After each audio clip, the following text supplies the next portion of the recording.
निद्रा, तंद्रा, आलस्य, विक्षेप, संशय, ये जिसके जीवन में अधिकायत है उसका सर्वनाश निश्चित हो जाता है साधना का। नींद पर काबू पाओ, निद्रा के अधीन मत हो, ये बहुत बड़ी शत्रु है, ये भजन का नाश करने वाली है। इसको मत ये सोचो कि अभी तो नई अवस्था है, नहीं, इसी अवस्था में इसको काबू पालो, नहीं तो कुछ नहीं होता। जहां देखो, हम देखा है भयो वृद्ध जनों को जिनको कहा जाता है कि अब भजन की अवस्था है, वहां देखा है बैठे बैठे बात करते करते जब देखो तब ऐसे मुंह बगाड़ दिए, लाल टपक रही, जब देखो, देखा हमने। क्योंकि हृदय मलिन है तो तमोगुण का ही राज्य रहेगा, सतोगुण थोड़ी आ जाएगा। यौवन अवस्था में निद्रा को शासन में ले ले, ए विजयी या अभ्यास विजयी कर देता है। निद्रा, तंद्रा, ना नींद है ना जागृत अवस्था है, वो बेशुद्ध अवस्था सी रहती है। आलस्य, किसी भी सत्कार्य के लिए अंदर उत्साह न रहना। विक्षेप, बार बार भोगों का आकर्षण होना। संशय, ये बातें बिल्कुल साधक के जीवन में नहीं होनी। पक्की बात समझ लो, भगवान को प्राप्त करना कठिन नहीं है, संसार का राग त्यागना कठिन है। और वो सत्संग शुरू है, भगवान ने सत्संग दे दिया है, ये रोज काट रहा है तुम्हारे संसार राग को, पक्का मानना। निद्रा, तंद्रा, आलस्य, विक्षेप, संशय, ये जीवन में साधक के नहीं होने चाहिए। श्रद्धा, भक्ति, नम्रता, उत्साह, धैर्य, थोड़ा भोजन और पवित्र आचरण, पवित्र वस्त्र, पवित्र आसन। कल एक उपासक प्रश्न कर रहे थे कि आसनों का भगवत प्राप्ति में कितना योग है। बहुत ज्यादा योग है, पर सिद्धासन और पद्मासन में बैठने की वो भूल न करे जिसका ब्रह्मचर्य ठीक नहीं है। भूल न करे, नहीं शरीर पीड़ा और रोग से ग्रसित हो जाएगा। ये वायु को संशोधित करके, चर्बी को भस्म करके, शरीर को शांत करके और मन को एकाग्र करके, प्राणों को सूक्ष्म करके भगवत प्राप्ति कराने में बहुत ही सहयोगी आसन है पद्मासन और सिद्धासन। लेकिन उसके पहले ब्रह्मचर्य का नियम नहीं, तो इन आसनों पे बैठने की भूल न करे।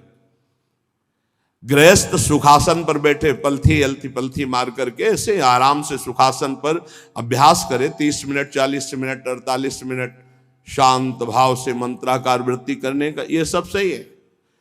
लेकिन 1.5 घंटे, 2 घंटे, 2.5 घंटे, 3 घंटे सिद्धासन और पद्मासन में, गृहस्थ धर्म में जो ब्रह्मचर्य का ठीक पालन नहीं करते उन्हें, और विरक्त धर्म में ही इस आसनों का विशेष प्रभाव पड़ता है। तो अगर गृहस्थी में ब्रह्मचर्य का पालन कर रहा है तो बैठ सकता है। योग कोई ऐसी चीज नहीं है कि जो चाहे जैसे चाहे ऐसे मनमानी आचरण नहीं, गुरु के समीप, नहीं तो शरीर रोग से ग्रसित होने की संभावना रहती। प्राणवायु बिगड़ जाए तो कई प्रकार के रोग उत्पन्न हो जाते हैं। उपासक को चाहिए कि आसनों का अवश्य अभ्यास करे। इससे ऊर्ध्व रेता होने में बहुत सहयोग होता है आसनों से, ब्रह्मचर्य का। जैसे आप शांत ऐसे बैठे हैं पद्मासन या सिद्धासन से, अब आपके अंदर वायु बिगड़ेगी, भीषण दर्द शुरू होगा, जांघों में दर्द शुरू होगा, शरीर में विशेष हरकत पैदा होगी, विशेष बिजली दौड़ेगी, एक शक्ति, शांत एकदम, मंत्र में पूरी वृत्ति।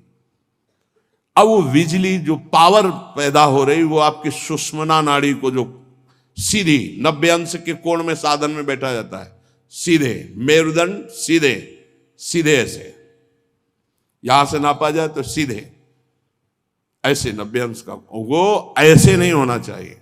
जितने मिनट, 1.25 घंटा, 1.5 घंटा, 2 घंटा, सीधे ऐसे।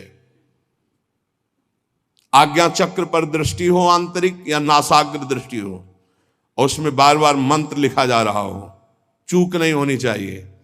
मंत्र की चूक नहीं, बहुत जल्दी लाभ प्राप्त होता है, पर इसके लिए पूर्ण ब्रह्मचर्य की आवश्यकता है। जरा भी चूक नहीं, जैसा कह रहे हैं वैसा।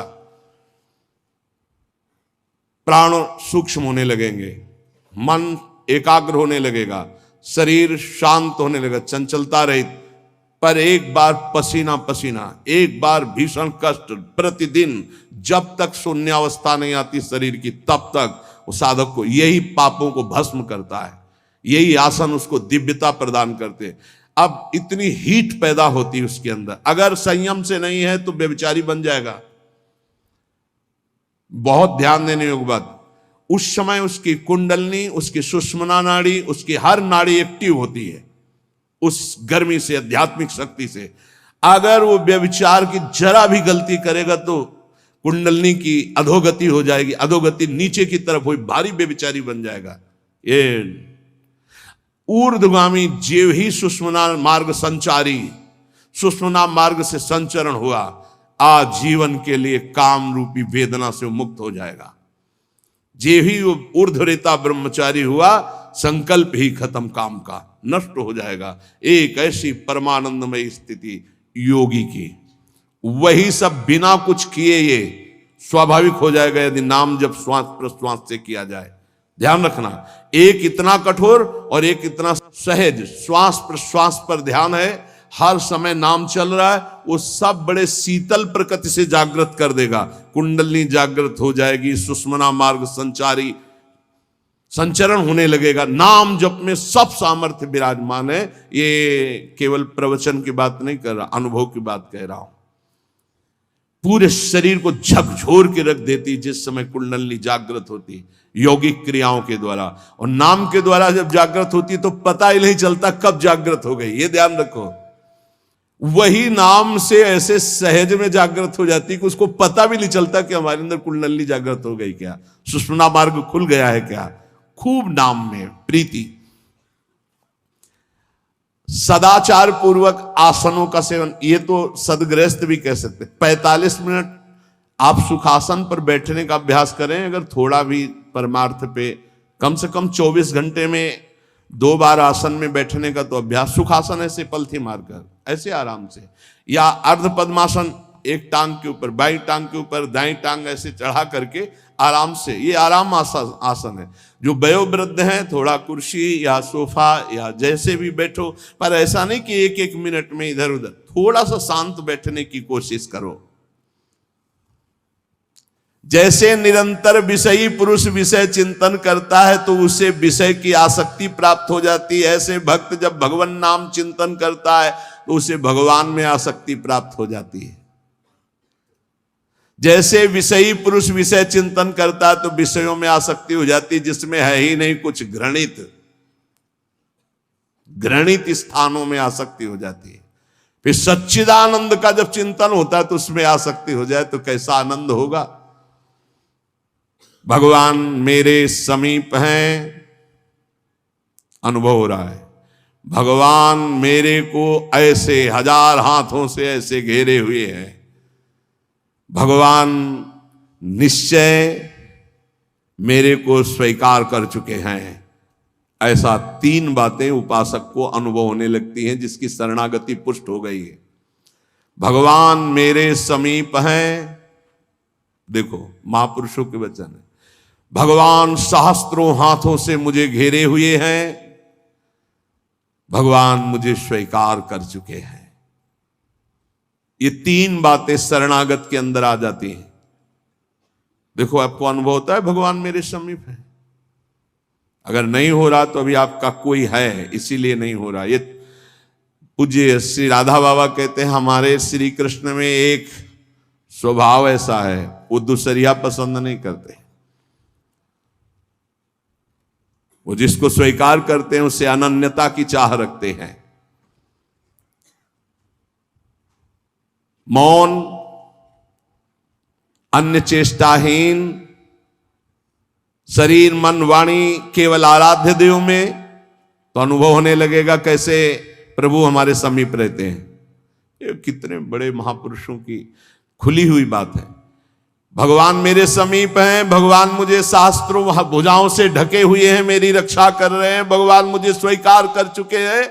ऐसा शरणागत को अनुभव होता है। आपको यदि अनुभव नहीं हो रहा तो मौन, सारी चेष्टाएं भगवान के लिए, शरीर मन और वाणी प्रभु के चरणों में समर्पित, तो आपको अनुभव होगा प्रभु मेरे समीप है, अनुभव होता है। हर उपासक को जीवित कैसे रहे। जो भोगों से जीवित है उनकी बात अलग, जो प्रभु से जीवित है उनकी बात। कोई सोच सकता है ये तो विरक्त कर सकता है, गृहस्थ कैसे कर सकता है? तो बोले गृहस्थ संबंधी जितने कार्य वो सब प्रभु को अर्पित करो, नियम से भजन का समय रखो। इतने समय ठाकुर सेवा, इतने समय पाठ, इतने समय भजन, इतने समय ड्यूटी, इतने समय अपने कार्य, समय से सब कार्य, सांसारिक कार्यों को भी समय से करो और भगवत अर्पित करो। जब तक दूसरों से क्रोध करते हो, द्वेष करते हो, कपट रखते हो, स्वार्थ भरा व्यवहार करते हो, अभिमान भरी वाणी बोलते हो और लोक में दूसरों की निंदा करते हो, तब तक हृदय में विद्यमान भगवान होने पर भी तुम ये अनुभव नहीं कर सकते कि वो मेरे समीप हैं। बहुत अमृत में वचन है, पता नहीं आपको कैसे लग रहे हो। बिल्कुल अंदर का ऑपरेशन है।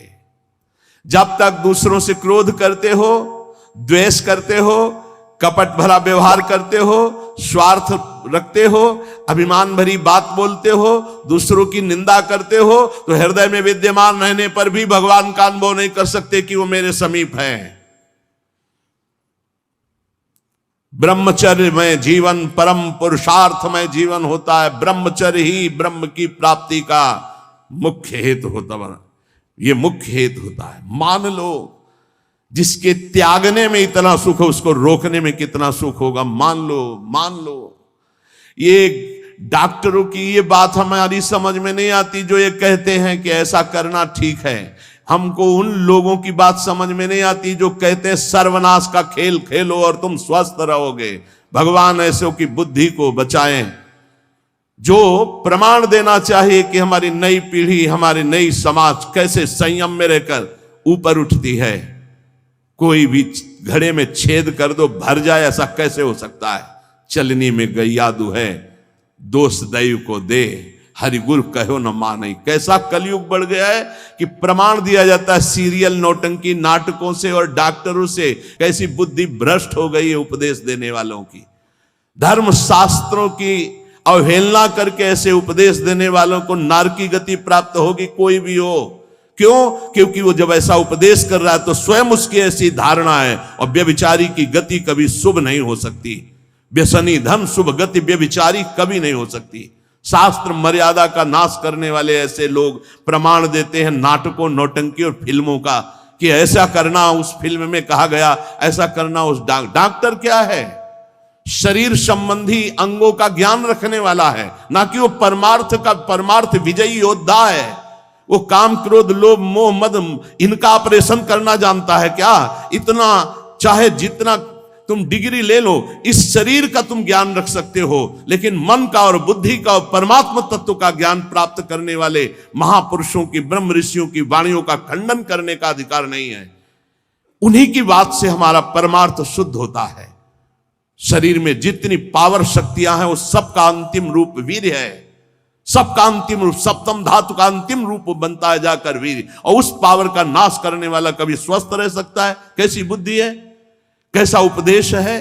यहां कह रहे हैं कि परमार्थ की शुरुआत ही ब्रह्मचर्य से होती है। इसलिए चाहे गृहस्थ हो चाहे विरक्त, गृहस्थ तो संयम से संतानोत्पत्ति के लिए भगवत प्रणाम करके, भगवत आराधना करके, दिशाओं को नमस्कार करके, तिथि और समय की योग्यता देख करके संतानोत्पत्ति के लिए भगवत पूजा भाव रखकर वो संयोग किया जाता है, सहवास किया जाता है। और भगवान की प्राप्ति के मार्ग में चलने के लिए इसका संचय किया जाता है। ब्रह्मचर्य परम जीवन, परम पुरुषार्थ ब्रह्ममय है। 10,000 वर्ष तक ब्रह्मचर्य रह करके कश्यप जी ने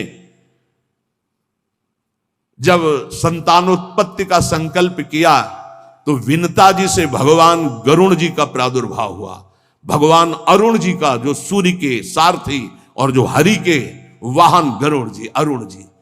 फिर 1000 वर्ष तक रहकर तो भगवान वासुकी, भगवान शेष, अनंत फणधारी, इनका जब जब वो सहवास करते तो हजारों वर्ष ब्रह्मचर्य रह के तो बलिष्ठ देवता, बलिष्ठ दैत्य सब उन्हीं से प्रकाशित हुए, कश्यप जी से। ब्रह्मचर्य पूर्वक जीवन कई वर्ष व्यतीत करके नाम जप करते हुए फिर संतान, तो चाहे बालिका हो चाहे बालक, वो जगत मंगल करने वाला हो गए, पशुओं जैसे आचरण से नहीं। ब्रह्मचर्य जिसका ठीक है वही, चाहे गृहस्थ हो चाहे विरक्त, वही परमार्थ पर विजयी हुआ है आज तक। सद्भाषण, सद्विचार, सद्भावना, न्याय निष्ठा, आडंबर पाखंड का त्याग, वही जाकर के धर्मात्मा महात्मा बनता है। इसलिए भक्त को चाहिए कि ब्रह्मचर्य पर विशेष ध्यान दे और रात्रि के सोने के समय ज्यादा सावधान रहे। उस समय वेदना काम की जरूर जागृत होती है, उस समय जरूर ध्यानस्थ रहे, कीर्तन परायण रहे, नाम जप करते हुए शयन करे और शेष भाग रात्रि का भजन में व्यतीत करे। मध्य भाग शयन के लिए, शेष भाग प्रारंभ भजन और उठने के समय भजन। अब आप लोगों की तो दिनचर्या ऐसा है कि अर्धरात्रि से शुरू हो जाती, शेष भाग आने ही नहीं पा। ये जो ब्रह्म मुहूर्त समय कहा जा रहा है, इस समय तो सत्संग हो रहा है आपका। कितना सौभाग्य है कि आप उठना चाहो या ना उठना चाहो, आपकी दिनचर्या ऐसी कि आपको अगर 2:30-3 बजे नहीं उठोगे तो आप अपनी दिनचर्या नहीं कर पाओगे। कितना सौभाग्य कि श्री जी ने ऐसे हमको विवश करके साधन में लगा दिया है। विवश ना चाहे तो भी उपस्थित होना पड़ेगा। जो जबान का खूब लोभी है, भोजन का स्वाद लेने वाला, वो तमोगुणी स्वभाव का हो जाता है। वो कभी जनेंद्रिय पर विजय प्राप्त नहीं कर सकता, कभी ब्रह्मचारी नहीं हो सकता। लेकिन ये बात जितेंद्रीय महापुरुषों में परीक्षा नहीं की जा सकती। संध्या के समय भोजन करने से भजन में अरुचि पैदा हो जाती, इसलिए संध्या के समय कभी भोजन न करे। भोजन के समय नाम जप जरूर करे, क्योंकि एक एक कवल में जितना बार नाम जप करोगे शरीर में रस जाएगा, वो रस आपको भजन में बढ़ाएगा। टीवी चला के भोजन न पावे, क्योंकि टीवी का दृश्य देख के चिंतन करते हुए भोजन पाओगे तो टीवी में चल रहा है वही तुम्हारे चिंतन में चलेगा, तुम्हें परमार्थ से रहित कर देगा। अगर बहुते कुछ देखने सुनने की आदत है तो उस समय संतों के पावन चरित्रों की चर्चा सुनो, कोई कथा चलाओ, कथा सुनते हुए भोजन पाओ। अगर एकाग्रता पूर्वक भजन करने की रुचि नहीं जागृत हुई तो सत्संग सुनो, संतों के चरित्र सुनो, बड़ा प्रभाव पड़ता है। संतों की छवियां सामने रखनी चाहिए जहां भोजन पाने का हो, कुछ सदुपदेश सामने रखने चाहिए। अपने यहाँ तो बड़ा मंगलमय है, राधा राधा ऐसा नाम चलता रहता है। एक दिन सबके बीच में पाया, बड़ा सुख मिला कि नाम चलता रहता है, आप लोगों के कान में नाम गूंज रहा है। भोजन के पहले हाथ और पैर अच्छे से धो लेना चाहिए। लांग बूट पहन करके भोजन पाते हैं तो पैर क्या धोएंगे। होटल में गए ऐसे जूता पहने ऐसे, अरे पवित्रता जितना रखोगे उतनी बुद्धि शुद्ध होगी। अब को तुम खड़े हो बॉर्डर पे, वो बात अलग है सैनिक रूप में, लेकिन सब सैनिक है थोड़ी है। भोजन पहले कैसे पाते थे हम आपको कैसे बताएं, आप हंसोगे गांव की बात सुन करके। जब भोजन पाने जाते थे तो ऊपर के वस्त्र उतार दिए जाते थे। जो पुराने जन है गांव के वो भले जानते हो, आज के आधुनिक क्या जानेंगे। नीचे धोती कांच, पैर हाथ धो के कुल्ला करके, पाटा लकड़ी का उसको धो करके, नीचे ऐसे चौका लगा हुआ है, फिर आते थे। स्टील के पात्र प्रयोग नहीं हो सकते रसोई में या कहीं भी नहीं, कांसे के फूल के ऐसे पात्र होते। जब प्रसाद ऐसे भोग सामने आता तो फिर थोड़ा सा अंगार रख करके 5 कवल वहां स्वाहा स्वाहा, और फिर उसको तब जाकर, ये किसान की बात कह रहे हैं, घर गृहस्थी की बात करें, कोई साधु महात्मा की बात नहीं करे, घर गृहस्थी की। उस समय कोई बोल नहीं सकता, कोई छू नहीं सकता। ऐसे पवित्र, तब विचार पवित्र होते, तब उनके चिंतन में सत्य धर्म ऐसे आ जाए। पशुता का कौन बना रहा है, कैसा बना रहा है, कोई मतलब नहीं, खाए जा रहे हैं, बस चर्बी बढ़ी जा रही है, पेट जो है झुकने लायक नहीं रह गया है। 4 सीढ़ी चढ़े तो नए नए बच्चे होश में। ये ज्यादा मोटापा जो चर्बी का है, ये बाहरी होटलों वाले भोजन में सब नहीं। हर साधक को 2-4 किलोमीटर दौड़ लगानी चाहिए। 40 मिनट व्यायाम करना चाहिए। व्यायाम जरूरी, शरीर को थकाना ब्रह्मचर्य के लिए आवश्यक है। अब ना मानो तो भगवान जाने, आप क्या करें, कह ही सकते हैं। रसास्वादन के लोभ से जो भोजन किया जाता है वह ब्रह्मचर्य में बड़ा हानिकारक होता है। इंद्रियां वश में नहीं होती, तमोगुण बढ़ जाता है। संध्या के समय भोजन नहीं करना चाहिए, भोजन के समय भाषण नहीं करना चाहिए। हाथ पैर धो करके पवित्र भाव से उत्तर या पूर्व की तरफ मुख करके नाम जप करते हुए भोजन प्रसाद पाना चाहिए। उत्तर या पूर्व की तरफ मुख करके जो भोजन पाते समय आप चिंतन करोगे उसका 24 घंटे प्रभाव रहेगा, इसलिए नाम जप जरूर करें। कुचिंता, कुप्रवृत्ति, कुसंग ये भोजन से बढ़ जाते हैं। भोजन के समय किसी द्वेषी पुरुष का चिंतन करके जलते हुए पा रहे हो, पूरा 24 घंटे विक्षेप पैदा करेगा। इसीलिए कहा भक्तों के चरित्र जरूर, या कोई सत्संग या भगवान नाम कीर्तन या ऐसे कोई भगवत भक्तों की अंदर से चिंतन वृत्ति रखते हुए भोजन के समय बहुत सावधान। भोजन 24 घंटे के लिए रक्त बनाने वाला पदार्थ जा रहा है, उस समय बहुत बढ़िया चिंतन करते हुए पाना चाहिए। जो एक दूसरे से हंसी मजाक करते हैं, जो सीरियल तमाशा नौटंकी के ऐसे देखते हैं, जो छल भरी बात करते हैं, जो दूसरों के साथ गंदे व्यवहार करते हैं, ऐसे लोगों से भक्ति करने वालों को बचना चाहिए। दूसरों की चर्चा करना भक्ति मार्ग में बहुत ही हानिकारक है, पर चर्चा किसी की नहीं होनी चाहिए, नहीं तो निंदा जरूर हो जाती है। जो हर समय नाम जप करते हैं उनके शरीर में परमाणु नामाकार पैदा होने लगते हैं शरीर से। ऐसे जनों के साथ बैठना, संभाषण करना, उनके साथ भोजन पाना या उनकी चरण रज या उनका उच्छिष्ट या उनका कुछ दिया हुआ पदार्थ मिले तो नाम जप में बड़ी रुचि बढ़ती है। जो शांत रहता है, वाद विवाद नहीं करता है, भगवत चिंतन परायण है, उसे ही शांताकार पुरुष कहते हैं। शांताकार, शांत रस। वहीं से जो तीर्थों में भ्रमण करता है उसकी चित्त वृत्ति बहुत जल्दी शुद्ध होती है, पर कुभावना और पाप आचरण का त्याग करके तीर्थ भ्रमण।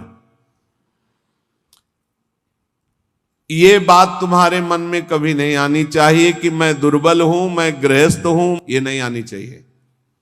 जब कोई कहता मैं गृहस्थ हूं तो उसी समय कहते ये बोलो मैं भगवान का हूं पर गृहस्थी धर्म से युक्त हूं।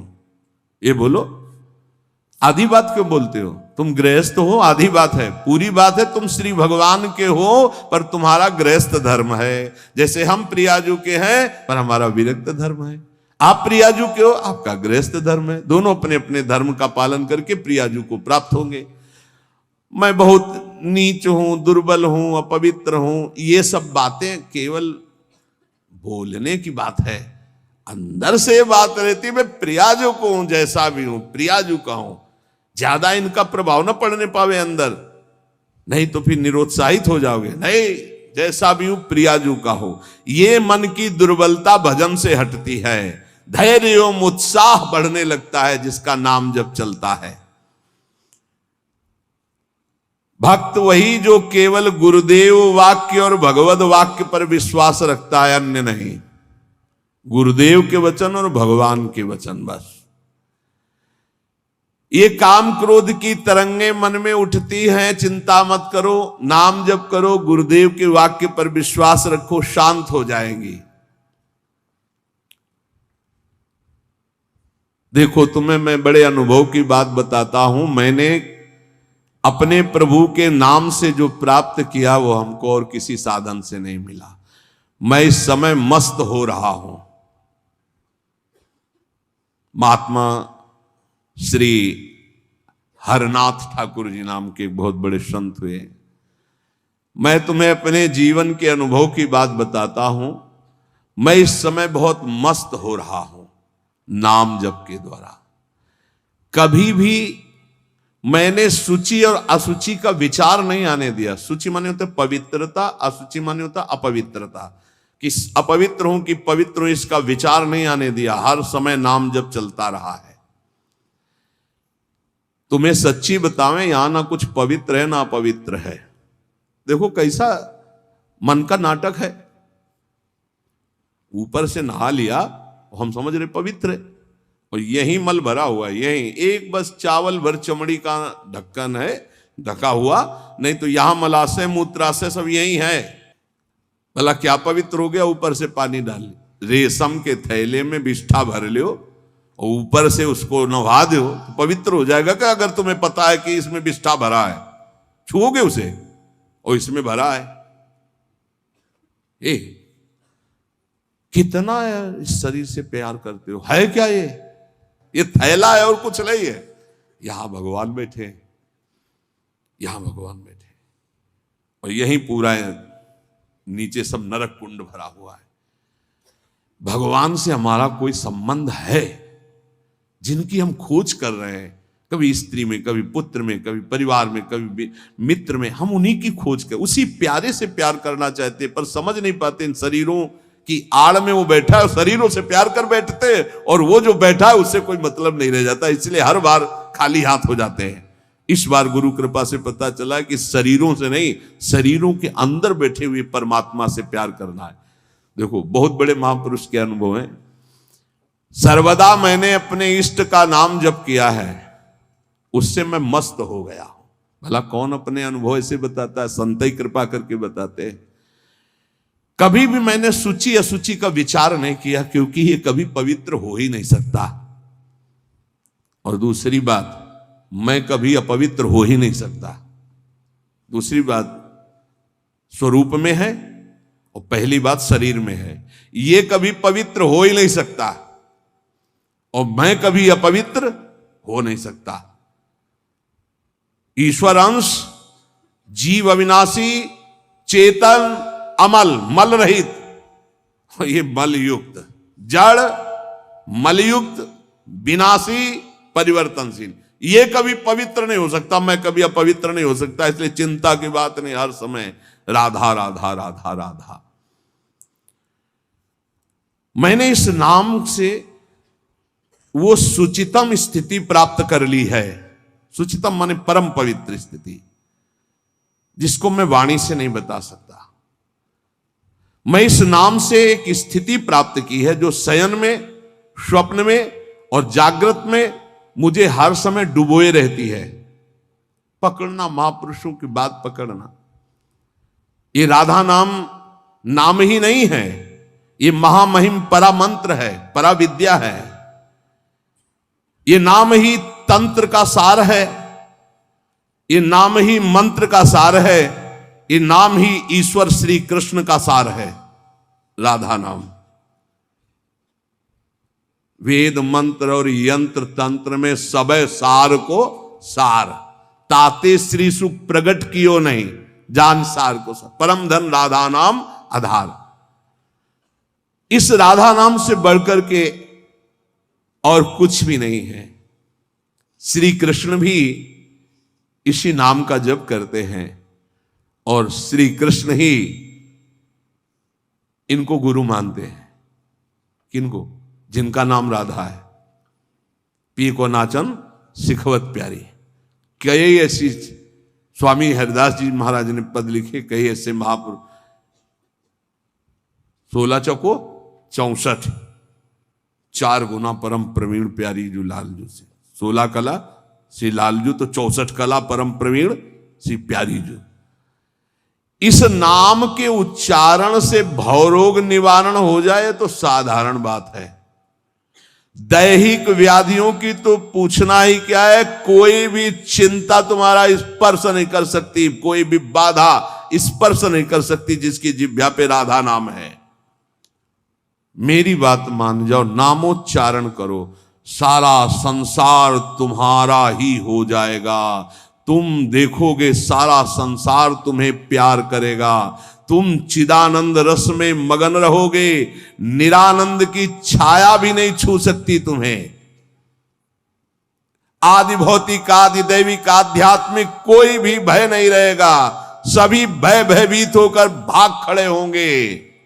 सदा के लिए तुम निर्भय और निश्चिंत हो जाओगे। इसलिए मेरी बात मान लो, नाम लो। नाम जीव का एकमात्र कर्तव्य, उद्देश्य नाम। नाम भूल जाने पर इंद्र का इंद्रत्व भी नरक के समान लगने लगेगा यदि नाम जप करोगे तो। क्या है इंद्र के इंद्रत्व में? एक भारी स्वप्न है, अच्छा बस, जगो तो कुछ नहीं। देखो, नाम भूलने से माया के दास बन जाओगे और नाम चलने पर जीवन मुक्त हो जाओगे।